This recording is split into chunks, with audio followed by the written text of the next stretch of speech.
It's a constancy.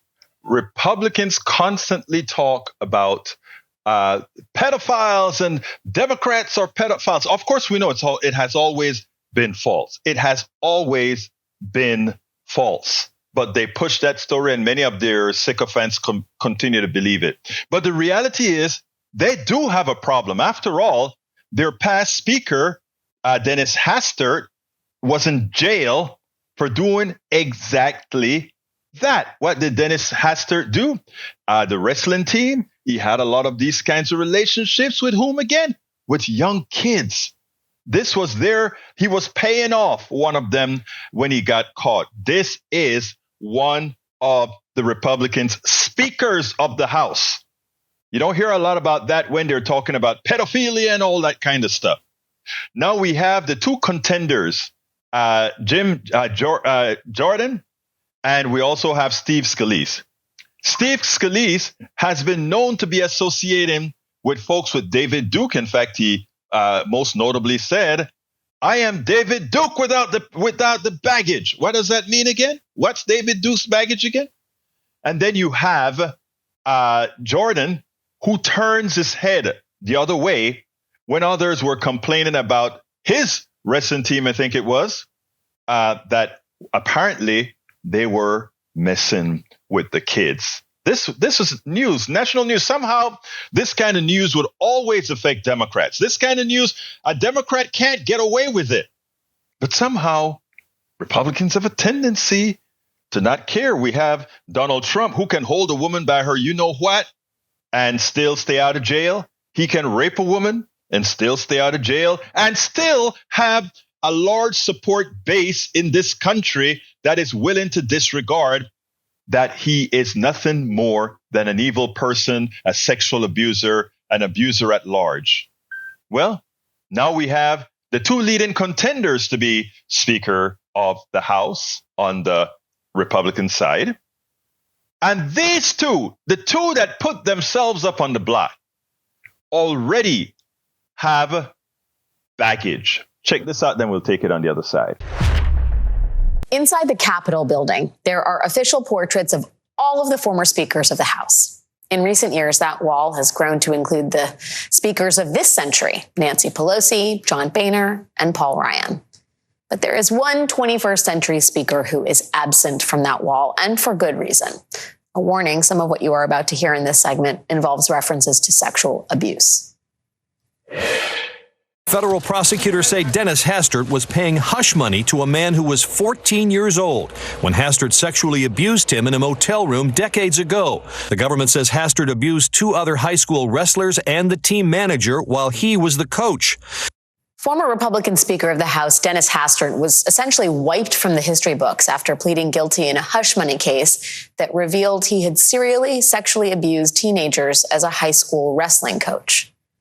When you hear the words Republican speakers of the House, Republicans really do not want you to think about Dennis Hastert. And today, House Republicans are trying to determine who their next speaker will be. And you would think that one of the most basic criteria for Republicans here would be that none of their candidates should be accused of any involvement in any wrestling-related sexual misconduct scandals. Right? A high-profile Republican congressman is under fire tonight. A new lawsuit alleging that when Jim Jordan worked as a wrestling coach at Ohio State University, he turned a blind eye to sexual misconduct by a team doctor. A college wrestling referee named as John Doe 42 says in the mid-90s, he told Jordan, then Ohio State's assistant wrestling coach, that the team's physician, Richard Strauss, performed a sex act in front of him in a shower. Former Ohio State wrestler Dunyasha Yetz also says he complained directly to Jim Jordan after he says Strauss once tried to pull his pants down. I had told him, hey, this is not right. Jim Jordan has previously denied any knowledge of the sexual abuse alleged to have taken place at the university where he was a wrestling coach. He has called the allegations against him politically motivated, but his accusers have stood by their claims. And Jim Jordan is now one of the Republicans running to be the next Speaker of the House. While Jordan has already received the backing of a broad swath of House conservatives, he is not the only candidate in the running. Republican Majority Leader Steve Scalise has also announced his intention to run for Speaker. And Steve Scalise is hardly an uncontroversial pick himself.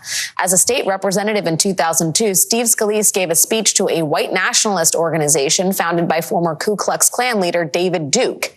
Scalise has since apologized and claimed that he did not know the organization he was speaking to was a hate group. But David Duke has claimed that Steve Scalise used to regularly communicate with Duke's gubernatorial campaign at the time. And a Louisiana political reporter claims Scalise once described himself to her as David Duke without the baggage, which is what exactly? To be fair, Steve Scalise has since earned considerable goodwill from his colleagues after being shot at a 2017 congressional baseball practice and severely injured, as well as announcing a recent blood cancer diagnosis. But at a moment when the Republican Party is facing broad criticism for its association with white supremacy, Steve Scalise certainly has his own complicated backstory. And then there is the other potential candidate for Speaker, a guy named Donald Trump. Several conservatives have already started to promote a Trump speakership. And Trump did not exactly close the door on that idea when he told reporters today, if I can help them during the process, I would do it. Now, I don't need to list for you all the reasons that Donald Trump would be a controversial choice for Speaker, but there is one important reason that seems to have gotten lost in the shuffle here. House Republicans' own rules bar Donald Trump from becoming Speaker. According to Rule 26A of the House Republican Conference Rules, a member of the Republican leadership shall step aside if indicted for a felony for which a sentence of 2 or more years imprisonment may be imposed. Donald Trump has been indicted on several such felonies, which is all to say the race to become the next Republican Speaker is shaping up to be exactly the mess you might expect it to be. So what are we to do? I mean, Americans, you got to do better.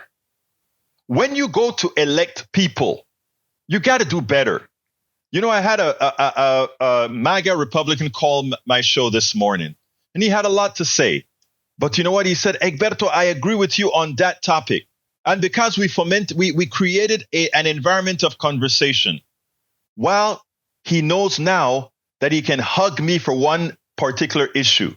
You know what that means? On other issues that we know most Americans want, we're going to come closer and closer and closer till he realizes, till many realize that what these guys have done to America psychologically, what many of the folks on the right have done to Americans psychologically, have messed with the minds that allow them to even have any kind of political game. We got to get smarter, America. We got to make sure to really stand for what we claim, we believe. We need to start standing for what we say we stand for. We spend a lot of time deconstructing the news, trying to parse it into a form that everybody can understand. We try to find those little nitpicks where it flies above the fray, etc.